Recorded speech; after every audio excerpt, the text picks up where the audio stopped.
Good morning વિદ્યાર્થી મિત્રો, હું મેહુલ પટેલ ભૌતિક વિજ્ઞાન વિષયમાં આપનું સ્વાગત કરું છું. મિત્રો, આપણે છેલ્લે ચેપ્ટર નંબર 2 ની ચર્ચા ચાલુ હતી. લાસ્ટ લેક્ચરની અંદર આપણે કેટલાક એક્ઝામ્પલ અને સમસ્થિતિમાન પૃષ્ઠની વાત કરી. કોને કહેવાય સમસ્થિતિમાન પૃષ્ઠ? જે પૃષ્ઠ પરના દરેક બિંદુઓએ વિદ્યુત સ્થિતિમાન એક સમાન બની હોય એને સમસ્થિતિમાન પૃષ્ઠ કહેવાય. એને સંબંધિત મિત્રો આપણે વાત કરી દીધી.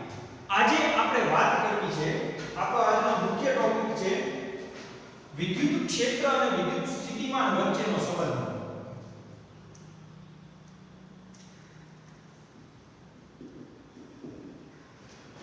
વિદ્યુત ક્ષેત્ર અને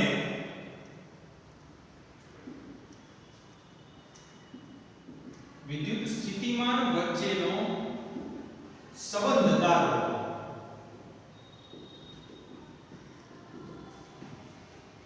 આ સંબંધને સમજવા માટે મિત્રો મારે બે પૃષ્ઠ લેવા પડશે. એ બે પૃષ્ઠ વચ્ચે હું વિદ્યુત સ્થિતિમાનનો તફાવત લઈશ અને એને હું વિદ્યુત ક્ષેત્ર સાથેનો સાપેક્ષ સંબંધમાં દર્શાવીશ. તો એને સમજવા માટે મિત્રો આપણે સૌપ્રથમ કોઈ એક પૃષ્ઠ લઈશું.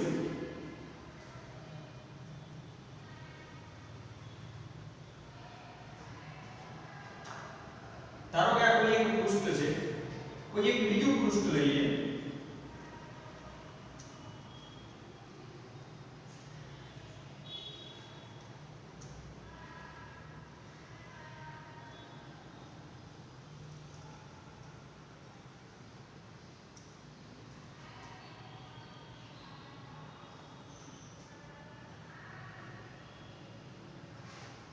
આ કોઈ એક બીજું પૃષ્ઠ છે. આને હું પૃષ્ઠ A અને આને હું પૃષ્ઠ B નામ આપીશ. બે પૃષ્ઠ લીધા છે. આકૃતિમાં મેં બે પૃષ્ઠ દર્શાવ્યા છે. એક પૃષ્ઠ A છે અને એક પૃષ્ઠ B છે. એક્ચ્યુઅલી બે આમ છે. આપણે બંને વચ્ચેની વાત કરવાની છે.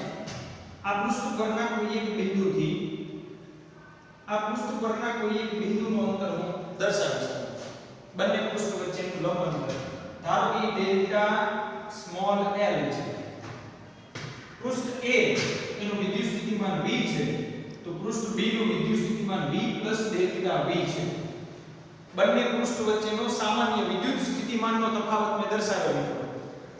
આનું વિદ્યુત સ્થિતિમાન V છે તો આનું V ડેલ્ટા V છે. વિદ્યુત ક્ષેત્ર બંને પૃષ્ઠને લંબ છે. આ વિદ્યુત ક્ષેત્રની દિશા દર્શાવી છે. અહીંયા કોઈ એક બિંદુ P દર્શાવું છું મિત્રો સરળતા ખાતર. અહીંયા નામ પણ સમસ્થિતિમાન પૃષ્ઠ A પર નામ A આપી અહીંયા બિંદુ A અને અહીંયા બિંદુ P એટલે ચાલશે કોમન. પૃષ્ઠ પર A અને પૃષ્ઠ પરનું બિંદુ A એવી રીતે દર્શાવે. A થી P લંબ અંતર ડેલ્ટા L જેટલું છે. તમે જે આકૃતિમાં જોઈ રહ્યા છો મિત્રો એ બંને સમસ્થિતિમાન પૃષ્ઠ છે.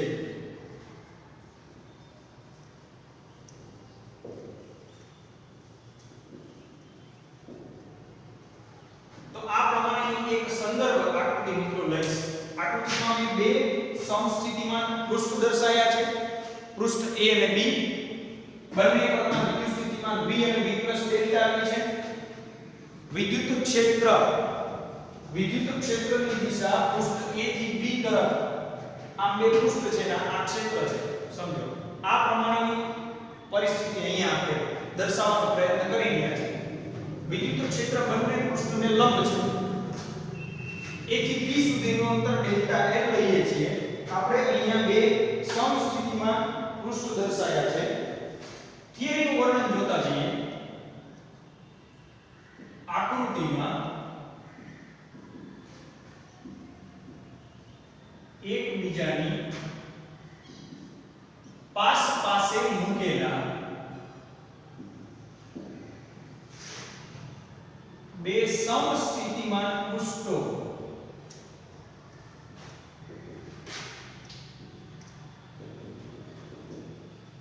A અને B દર્શાવ્યા છે. પહેલી વાત તો મિત્રો આપણે એ કરશું કે જ્યારે આપણે થિયરીનું વર્ણન કરતા હોય ત્યારે આપણે અહીંયા આકૃતિમાં શું દર્શાવ્યું છે મિત્રો? તો કે બે સમસ્થિતિમાન પૃષ્ઠ દર્શાવ્યા છે. આ પહેલી અને પ્રાથમિક વાત છે. બીજું આપણે તો કે આ પૃષ્ઠ માટે એના વિદ્યુત સ્થિતિમાનની વાત કરશું આપણે. તો આપેલા વિદ્યુત સ્થિતિમાન વિદ્યુત ક્ષેત્ર પૃષ્ઠ A થી B તરફ આકૃતિમાં દર્શાવ્યું છે. વિદ્યુત ક્ષેત્રની દિશા દર્શાવી છે. બંને પૃષ્ઠના વિદ્યુત સ્થિતિમાનની વાત કરીએ.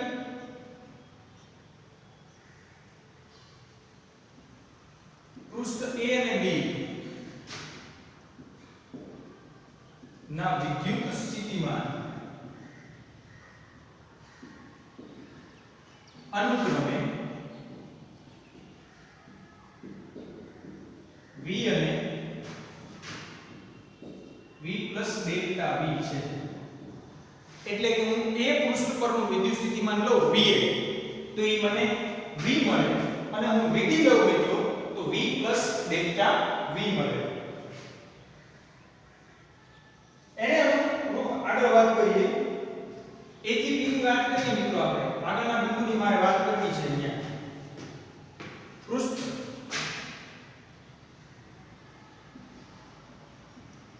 B પર એક બિંદુ P આવેલું છે.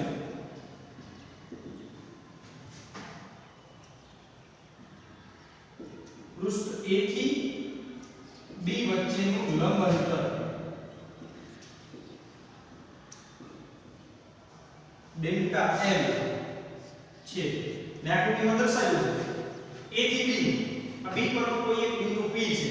એટલે A થી B વચ્ચેનું લંબ અંતર એટલે બંને વચ્ચેનું પરપેન્ડિક્યુલર ડિસ્ટન્સ મિત્રો આપણે વાત કરીએ લંબ અંતરની તો એ ડેલ્ટા L છે. આમ બે પૃષ્ઠ છે અને બંને વચ્ચેનું આવી રીતે મને એક લંબ અંતર મળે છે બંને પૃષ્ઠ વચ્ચે એ ડેલ્ટા L છે. આ સામાન્ય પ્રક્રિયા અને પરિસ્થિતિ આકૃતિમાં મેં દર્શાવી છે. આને અનુરૂપ મારે થિયરીમાં આગળ હવે ચર્ચા કરવાની છે. આગળ વાત કરીએ મિત્રો આપણે ત્રણ વસ્તુને સ્પેસિફિક દર્શાવી દીધી છે. હવે હું વિદ્યુત ક્ષેત્રની વાત કરીશ. વિદ્યુત ક્ષેત્રની સાપેક્ષતાની વાત કરીએ તો મિત્રો આપણે બે પૃષ્ઠ વચ્ચેનો વિદ્યુત સ્થિતિમાનનો તફાવત લીધો છે. એકનો V અને એકનો V plus delta V. Delta V એ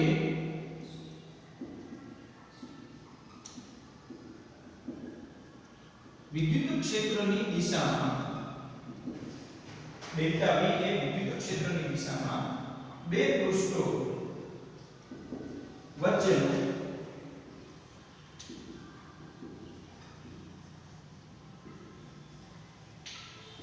વિદ્યુત સ્થિતિમાનનો તફાવત દર્શાવે છે.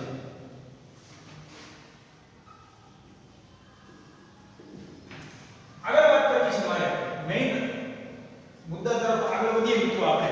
તો મારે વિદ્યુત ક્ષેત્ર અને વિદ્યુત સ્થિતિમાન વચ્ચેનો સંબંધ મેળવવો છે. એ મેળવવા માટે કોઈ એક એકમદર વિદ્યુત ભારને હું પૃષ્ઠ B પરથી પૃષ્ઠ A પર લઈ જવા માટેનું કાર્ય મેળવીશ. તમે જાણો છો કે વિદ્યુત સ્થિતિમાનના તફાવતને એકમદર વિદ્યુત ભાર પર થતા કાર્યના સંદર્ભમાં દર્શાવી શકાય. તો વિદ્યુત સ્થિતિમાનનો તફાવત કાર્યના સંદર્ભમાં દર્શાવીશ. આમ એકમદર વિદ્યુત ભારને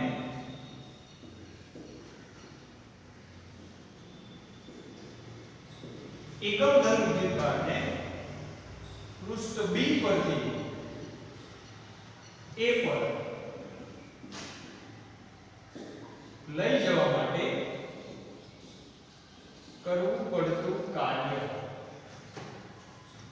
B પરથી A પર વિદ્યુત ક્ષેત્ર વિરુદ્ધ લઈ જવા માટે આપણે સ્પેસિફિક લખશું મિત્રો અહીંયા. A પર વિદ્યુત ક્ષેત્ર વિરુદ્ધ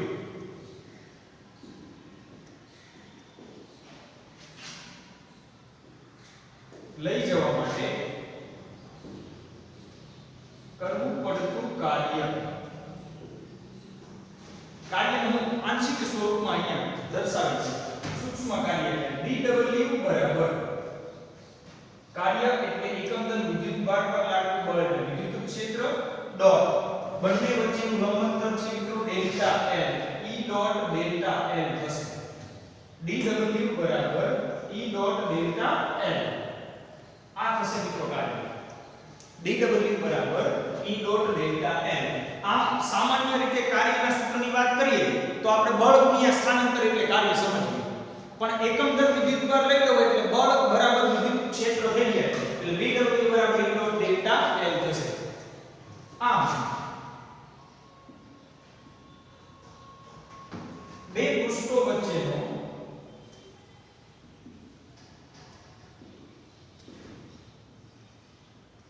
વિદ્યુત સ્થિતિમાન બે પૃષ્ઠો વચ્ચેનો વિદ્યુત સ્થિતિમાનનો તફાવત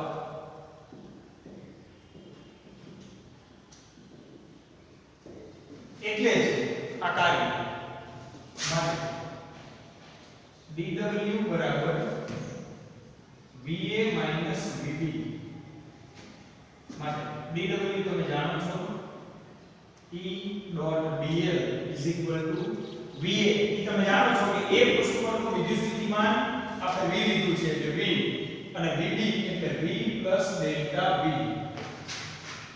VA એટલે V VB એટલે V ડેલ્ટા V માટે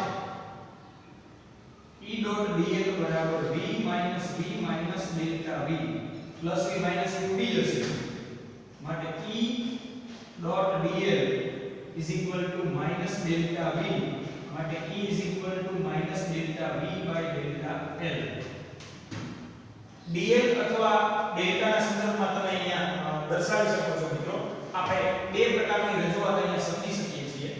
ડેલ્ટા L ના સંદર્ભમાં લઈએ તો આખી પ્રક્રિયા છે એને તમે ડેલ્ટા L ના સંદર્ભમાં અહીંયા જોઈ શકો છો. એટલે delta V by delta L સૂક્ષ્મ સ્થાનાંતર માટે આપણે d ની જગ્યાએ ડેલ ઓપરેટર ડેલ વાપરશું. વિકલનના આંશિક વિકલનના નિયમ અનુસાર ડેલ વાપરશું. એને ઓર્ડિનરી ડિફરન્શિએશન માટે કેપિટલ D સ્મોલ d વાપરી શકાય છે ઓર્ડિનરી ડિફરન્શિએશન માટે. અહીંયા મેં ડેલ્ટા L વાપરેલું છે તો હું અહીંયા ડેલ્ટા L વાપરીશ. તો ડેલ્ટા L ના રૂપમાં હું ફેરફાર લઈશ E બરાબર minus delta V by delta L. આવું મને વિદ્યુત સ્થિતિમાન અને વિદ્યુત ક્ષેત્ર વચ્ચેનો સંબંધ અહીંયા મળે છે. સદિશ સ્વરૂપે સમજીએ તો આનું મૂલ્ય સ્વરૂપે અહીંયા રજૂઆત જોઈ છે E સદિશ બરાબર ડેલ્ટા V સદિશ બાય ડેલ્ટા L સદિશ. તો આ સદિશ સ્વરૂપની રજૂઆત થઈ. તો આ પ્રમાણે તમે વિદ્યુત ક્ષેત્ર અને સ્થિતિમાન વચ્ચેનો સંબંધ મેળવી શકો છો. અહીંયા આપણે વિદ્યુત ક્ષેત્ર વિરુદ્ધ કાર્ય કર્યું છે. શું કહ્યું છે મિત્રો? વિદ્યુત ક્ષેત્ર વિરુદ્ધ કાર્ય કર્યું છે એટલે મને નિશાની અહીંયા ઋણ મળે છે. Minus delta V by delta L બંને પૃષ્ઠ વચ્ચેનો વિદ્યુત સ્થિતિમાનનો તફાવત પણ મિત્રો મેં delta V by delta L ત્યાં લીધેલો છે. સામાન્ય સંજ્ઞા અનુસાર અહીં ડેલ્ટા V ઋણ હોવાથી ડેલ્ટા V બરાબર અથવા માઈનસ ડેલ્ટા V બરાબર મોડ ઓફ ડેલ્ટા V સદિશ લેતા માટે E નું મૂલ્ય ડેલ્ટા V સદિશ બાય ડેલ્ટા L સદિશ આ મુજબ મળે. એને અનુરૂપ ચોક્કસ દિશા આપણે દર્શાવીશું.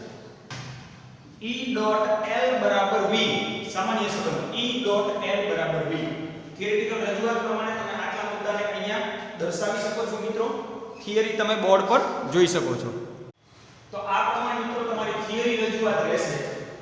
તમારે વિશેષમાં થોડું બેટર રીતે આને બે માર્કની થિયરી સ્વરૂપે ધ્યાનમાં રાખવાનું છે.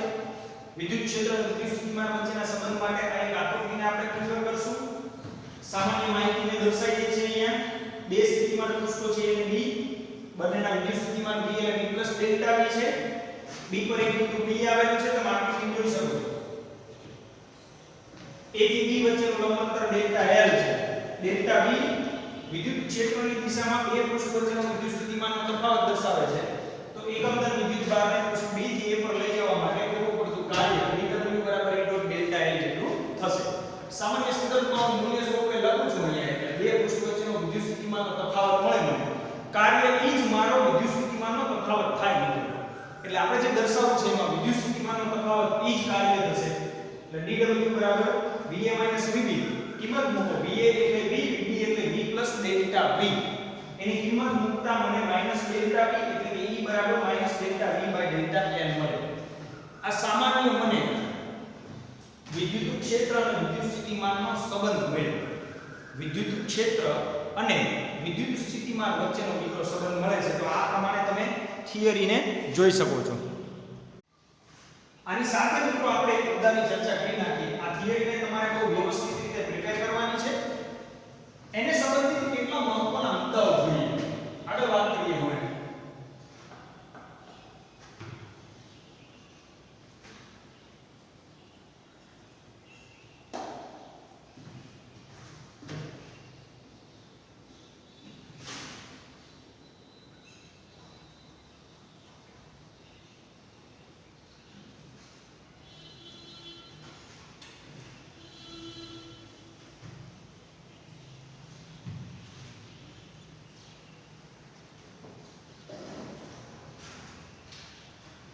વિદ્યુત સ્થિતિમાન અને વિદ્યુત ક્ષેત્ર વચ્ચેના સંબંધની જ્યારે વાત આવે ત્યારે મિત્રો એક અગત્યનો મુદ્દો આવે છે. એ છે વિદ્યુત સ્થિતિમાન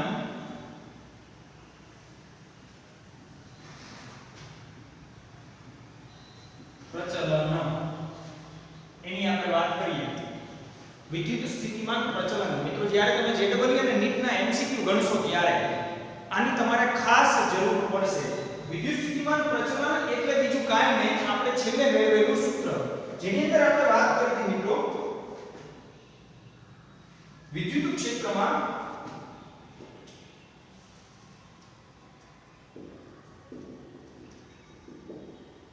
એકમ અંતર દીઠ વિદ્યુત સ્થિતિમાનના તફાવતને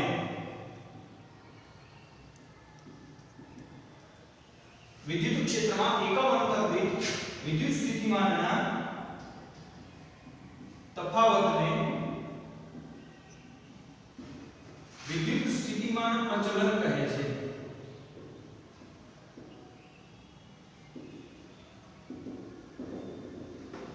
જેને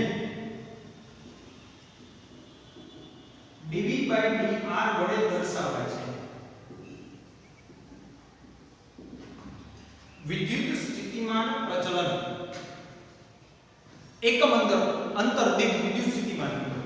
શું છે? આપણે વિદ્યુત ક્ષેત્રમાં એકમ અંતર દીઠ વિદ્યુત સ્થિતિમાનનો તફાવત એને આપણે કહીશું વિદ્યુત સ્થિતિમાન પ્રચલન. એને સામાન્ય dV/dr વડે દર્શાવશું. હવે મારે વાત કરવી છે કેટલાક અગત્યના મુદ્દાઓની. એમાંનો પહેલો મુદ્દો આપણે જે છેલ્લે થિયરી જોઈ છે એમાં આપણે વાત કરી હતી મિત્રો વિદ્યુત ક્ષેત્ર કોઈ પણ દિશામાં પ્રવર્તમાન હોઈ શકે છે. સદિશ રાશિ છે.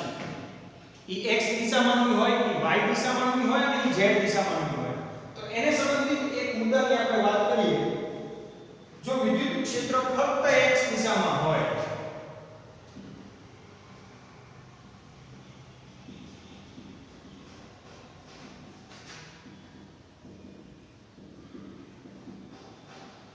તો જો વિદ્યુત ક્ષેત્ર મિત્રો ફક્ત x દિશામાં હોય તો E x સદિશ બરાબર -dv સદિશ dx થાય.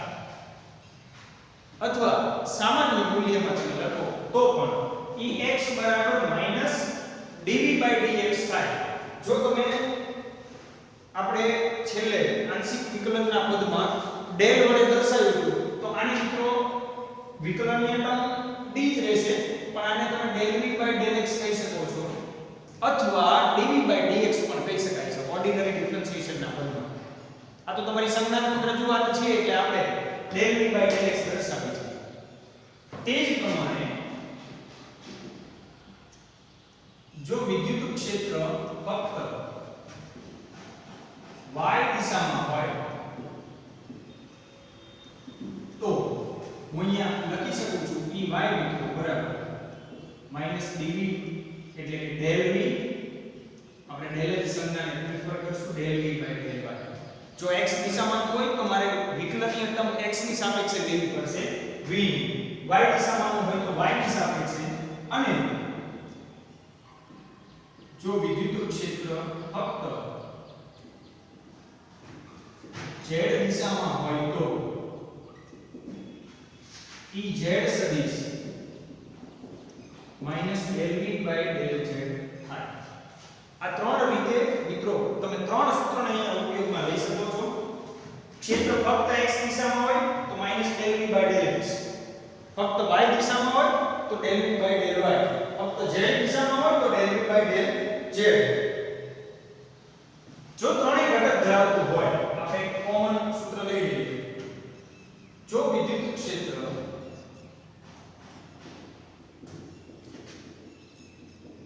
ત્રણેય ઘટકો ધરાવતું હોય તો એટલે કે E સદિશ બરાબર Ex સદિશ વત્તા Ey સદિશ વત્તા Ez સદિશ. આને તમે ijk સ્વરૂપ પણ લખી શકો છો અને Ex Ey અને Ez ના ફોર્મમાં પણ લખી શકો છો. Ex x દિશામાં એટલે એકમ સદિશ I કેપ થશે, y દિશામાં j કેપ અને આને k કેપ. એટલે જ્યારે તમે એને સરવાળા સ્વરૂપનું નિર્દેશન કરતા હોય ત્યારે મિત્રો એનું Ex I કેપ વત્તા Ey j કેપ વત્તા Ez k કેપ આમ લખી શકો. હજી આની ડિટેલમાં -del v by del x I cap, del v by del y j cap, del v by del z k cap, એટલે minus common del v by del x I cap, del v by del y j cap, del v by del z k cap. આ થશે મિત્રો તમારું વિદ્યુત ક્ષેત્ર E સદિશ. અને E સદિશનો સાપેક્ષ સંબંધ Ex Ey અને Ez અનુક્રમે તમને આ સ્વરૂપમાં મળશે. સામાન્ય પદમાં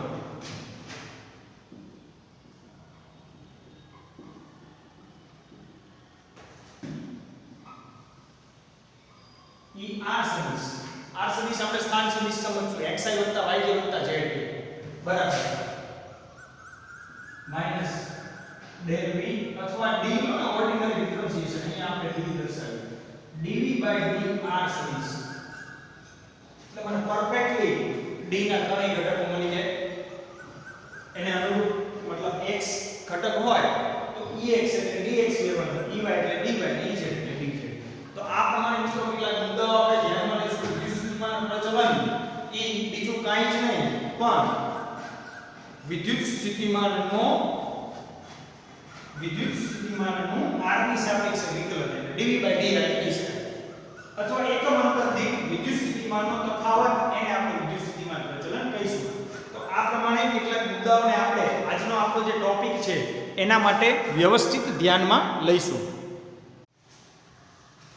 આગળ વાત કરીએ કેટલાક આને સંબંધિત નાના દાખલાઓ તમને આપેલા છે એની આપણે વાત કરવી છે.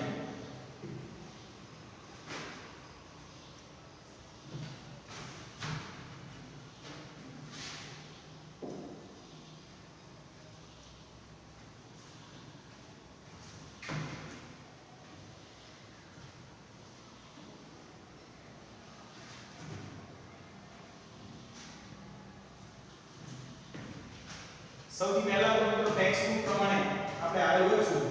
એની અંદર સ્વાધ્યાયમાં દાખલા નંબર 2.3 આપેલો છે.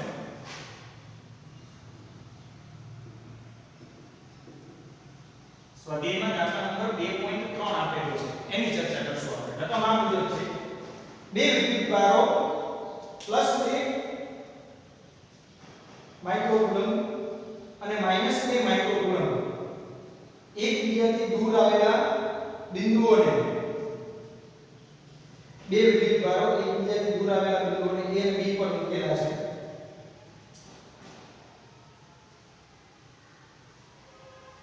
તંત્રના કોઈ સ્થિતિમાન પૃષ્ઠની ઓળખ કરો. ના સપાટી પર દરેક બિંદુએ વિદ્યુત ક્ષેત્રની રેખા કઈ હશે તે સમજાવો. સમજો બરાબર શું કહેવા માંગે છે. કોઈ એક રેખાનો સંદર્ભ આપણે લેવાનો છે અને બે વિદ્યુતભારોને એકબીજાથી દૂર મૂકવાના છે. ધારો કે બે વિદ્યુતભારો છે. આ અહીંયા એક વિદ્યુતભાર રહે +2 માઇક્રોકુલમ. કોઈ એક વિદ્યુતભાર અહીંયા રહેલો છે -2 માઇક્રોકુલમ. આ બંને વિદ્યુતભારોને જોડતી રેખા અહીંયા લઈએ. અહીંયા એક હું નાનકડો સંદર્ભ બિંદુ એટલે કે પૃષ્ઠ દર્શાવીશ મિત્રો. એવું સમજીએ કે આ બિંદુનું +2 અને -2 થી અંતર એક સમાન છે. +2 અને -2 થી અંતર એક સમાન છે આ બિંદુઓનું. તો મારે પહેલું દર્શાવવું છે પૃષ્ઠ, તો મારે સમસ્થિતિમાન પૃષ્ઠ લેવું હોય તો આ સંદર્ભ બિંદુથી હું આ બાજુ એટલે કે બંને બાજુ એક નાનકડું પૃષ્ઠ દર્શાવી શકું. ઈ બનશે મારું સમસ્થિતિમાન પૃષ્ઠ. બંને બાજુ એને જોડતું બંને બાજુ એક નાનકડું પૃષ્ઠ દર્શાવું એ મારું સમસ્થિતિમાન પૃષ્ઠ બને. તો આ થઈ ગયું મારું સમસ્થિતિમાન પૃષ્ઠ, જેને હું A, B, C અને D એમ નામ આપીશ. A, B, C અને D એમ નામ આપીશ. આ એક મેં કાલ્પનિક આકૃતિ દર્શાવી છે. એક પૃષ્ઠ છે, બંને વિદ્યુત ભારો તમે સમજી શકો છો, અહીંયા પ્લસ છે અને અહીંયા માઈનસ છે, અને આ આપણું પૃષ્ઠ છે એટલે આમાં મધ્યમાં રહેલો છે. આ પ્રમાણેની પરિસ્થિતિ મેં અહીંયા દર્શાવી છે સંદર્ભથી. તો સમાન અંતરે આવેલા દરેક બિંદુએ વિદ્યુત સ્થિતિમાન એક સમાન હોય જ તે, તો એ પ્રમાણે મારે અહીંયા આ બે બિંદુઓ જોવાના છે. તો રકમ પ્રમાણે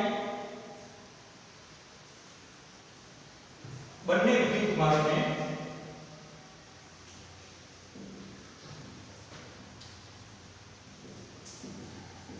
જોડતી રેખા મધ્ય બિંદુ, બંને વિદ્યુત ભારોને જોડતી રેખાનો મધ્ય બિંદુ છે,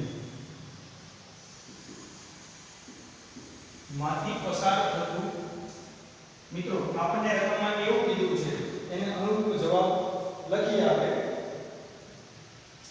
તંત્રના કોઈ સમસ્થિતિમાન પૃષ્ઠની વાત કરો તો આમાં મધ્ય બિંદુમાંથી પસાર થતું એક સમતલ A પ્લસ 2 માઇક્રોકુલમ અને માઈનસ 2 માઇક્રોકુલમ થી સમાન અંતરે આવેલું છે.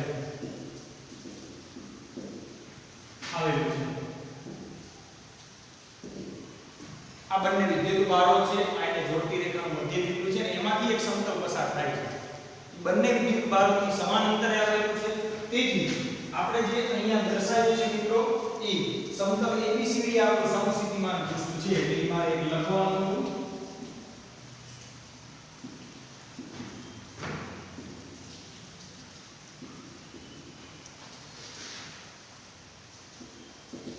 તો અમારો ઓપ્શન A નો જવાબ થયો. સમતલ ABCD, આવું કોઈ પણ સમતલ સમજી શકો, પણ સમસ્થિતિમાન ક્યારે લઈ શકાય? બંનેથી સમાન અંતરે હોય તો જ લઈ શકાય મિત્રો, નહીંતર ન લઈ શકાય. તો મારે બંનેથી સમાન અંતરે મેં એક પૃષ્ઠને દર્શાવ્યું છે એટલે મારું સમસ્થિતિમાન પૃષ્ઠ છે. આ સપાટી પરના દરેક બિંદુએ વિદ્યુત ક્ષેત્રની રેખા કઈ હશે?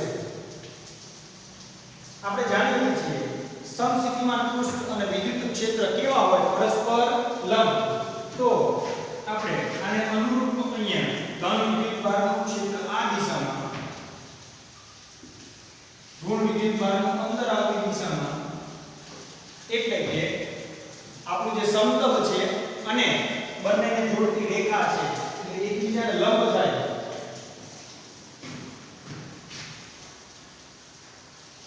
વિદ્યુત ક્ષેત્ર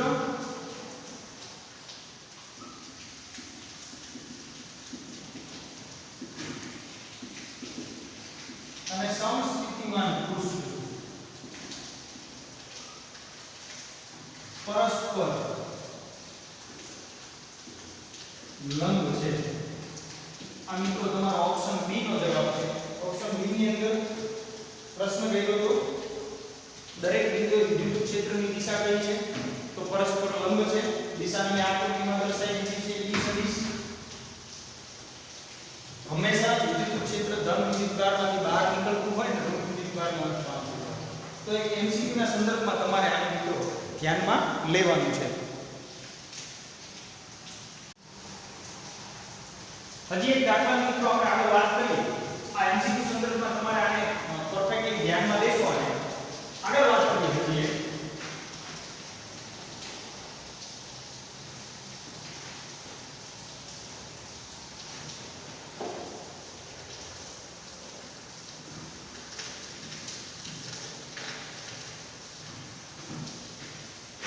સ્વાધ્યાયમાં દાખલા નંબર 2.4 વાત કરવી છે મારે સ્વાધ્યાય. દાખલા નંબર 2.4 જે આપણા આજના ટોપિક રિલેટેડ છે એટલે એને સંબંધિત થોડી વાત કરીએ અને સામાન્ય સૂત્ર આપણે જાણીએ છીએ વિદ્યુત ક્ષેત્રનું kq/r² અનુસાર અનુસરે છે એટલે એને સંબંધિત થોડી વાત કરીએ. 12 સેન્ટીમીટર ત્રિજ્યાવાળા એક ગોળાકાર સુવાહકની સપાટી પર 1.6 × 10⁻7 કુલમ વિદ્યુતભાર નિયમિત રીતે વિતરિત થયેલો છે. મિત્રો વિદ્યુતભાર છે દર્શાવી છે. પહેલા તો આપેલું છે 12 સેન્ટીમીટર એટલે 0.12 મીટર ત્રિજ્યા અને વિદ્યુતભાર 1.6 × 10⁻7 કુલમ વિદ્યુતભાર નિયમિત છે. આપણે એક ગોળો દોરશું સરળતા ખાતર સમજવા માટે. આ ગોળાની ત્રિજ્યા છે, એની ઉપર નિયમિત વિદ્યુતભાર વિતરિત થયેલો છે.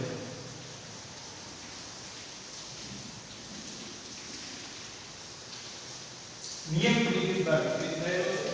પ્રશ્ન કેવો છે? ગોળાની અંદર, ગોળાની તરત બહાર અને ગોળાના કેન્દ્રથી 18 સેન્ટીમીટર અંતરે ત્રણ પરિસ્થિતિને મારે જોવાની છે. આ બીજી મિત્રો ગોળાની અંદરના ભાગમાં લઈએ એટલે અહીંયા આમ દર્શાવીએ એટલે નાનો ભાગ અંદર લઈ શકાય. પછી r બરાબર 12 સેન્ટીમીટર ગોળાની તરત બહાર અને ગોળાની અહીંયા 18 સેન્ટીમીટર અંતરે તો અહીંયા r ડેશ 18 સેન્ટીમીટર કોઈ એક બિંદુ p દર્શાવો. અહીંયા કોઈ એક સંદર્ભ બિંદુ લઈશ એને આધાર મારાની ગણતરી દર્શાવવાની છે.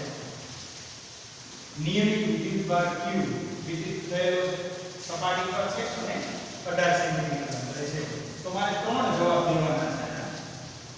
સૌથી પહેલા ઓપ્શન A મિત્રો તમને રકમની અંદર આપેલું છે. ઓપ્શન A ગોળાની અંદર બધો જ વિદ્યુતભાર ગોળાની સપાટી પર વિતરિત થયેલો છે. તો ગોળાની અંદરના ભાગમાં કોઈ વિદ્યુતભાર છે નહીં. તો અંદરના ભાગમાં વિદ્યુત ક્ષેત્ર મારે મેળવવું છે. તો અંદરના ભાગમાં વિદ્યુત ક્ષેત્ર મિત્રો શૂન્ય થશે. બધો જ વિદ્યુતભાર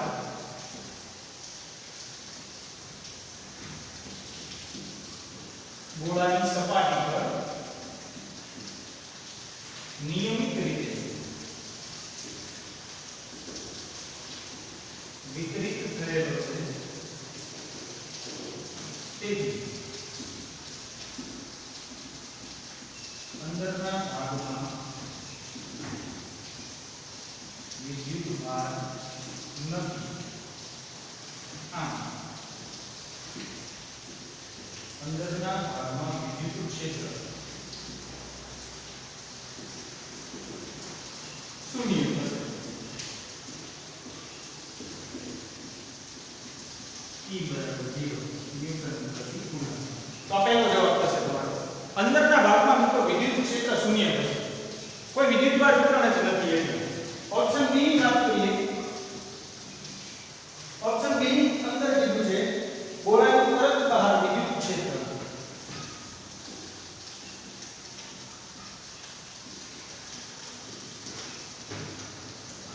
ગોળાની તરત બહાર વિદ્યુત ક્ષેત્ર તમે જાણો છો E બરાબર aq/r² અનુસાર મળે.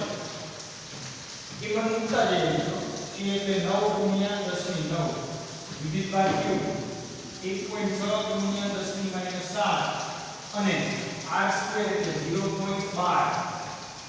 હજી તો આપણે r કેટલો લીધો છે 0.12. r ડેશ આવશે ત્યારે પોઈન્ટર ડાયરેક્ટ આવશે તેનો વર્ગ. મિત્રો કેલ્ક્યુલસની અંદર તમે આનું મૂલ્ય ચેક કરશો બધાય.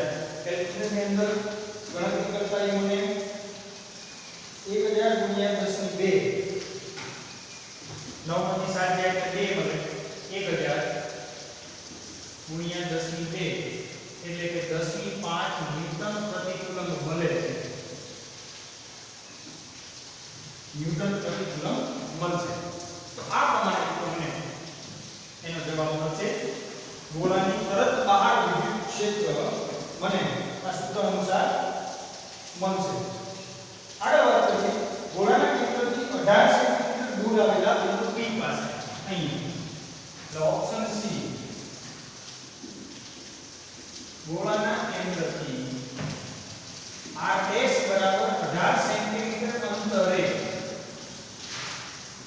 આવેલા બિંદુએ વિદ્યુત ક્ષેત્ર ફરીથી E ડેશ બરાબર aq/r ડેશ નો વર્ગ એટલે કે 9 × 10⁻9 9 q નું મૂલ્ય આપણે જોશું મિત્રો 1.6 × 10 - 7 અને છેદમાં r ડેશ એટલે 18 સેન્ટીમીટર એટલે 0.18 નો વર્ગ કેલ્ક્યુલેટરની અંદર વિડિયો એની કિંમત ચેક કરો 0.0 44 ને અનુરૂપ કિંમત મળે છે અને સાથે સાથે ઘાતના નો ફાઇનલ વેલ્યુ 4.44 × 10 ની 4 મળશે મિત્રો એને ચેક કરી લેજો કેલ્સીમાં ન્યૂટન પ્રતિ કુલમ્બ E ડેશ 4.44 × 10 ની 4 ન્યૂટન પ્રતિ કુલમ્બ મળશે તો આ મુજબ આપણે આ સર્વત્ર ગણતરીને જોઈ શકીએ છીએ મિત્રો અને દાખલાને તમે ઈઝીલી આ પ્રમાણે ગણી શકો જે કિંમત આપી છે કિંમતને અનુરૂપ ગોળાના અંદરના ભાગમાં શૂન્ય છે તરફ બહાર બહારની સપાટી આપણે 10 ની 5 મળે છે અને કેન્દ્રથી 18 સેન્ટીમીટર અંતરે મિત્રો 4.44 × 10 ની 4 મળે છે તો આજના આ ટોપિક સંબંધિત મિત્રો હજી તમારે વધારે ડિટેલમાં MCQ ની ગણતરી કરવાની છે જેમ જેમ તમારે ટોપિક્સ ચાલતા જશે એમ એને સંબંધિત એના રિલેટેડ જે દાખલાઓ છે મિત્રો એની આપણે ચર્ચા આગળ વધારશું હજી આને સંબંધિત બીજા કેટલાક દાખલાઓ છે જેની રજૂઆત આપણે નેક્સ્ટ લેક્ચરમાં જોઈશું તો આજે વ્યવસ્થિત રીતે આજના ટોપિકની તમે રીડિંગ કરીને એક વખત હોમવર્કમાં લખજો થેન્ક યુ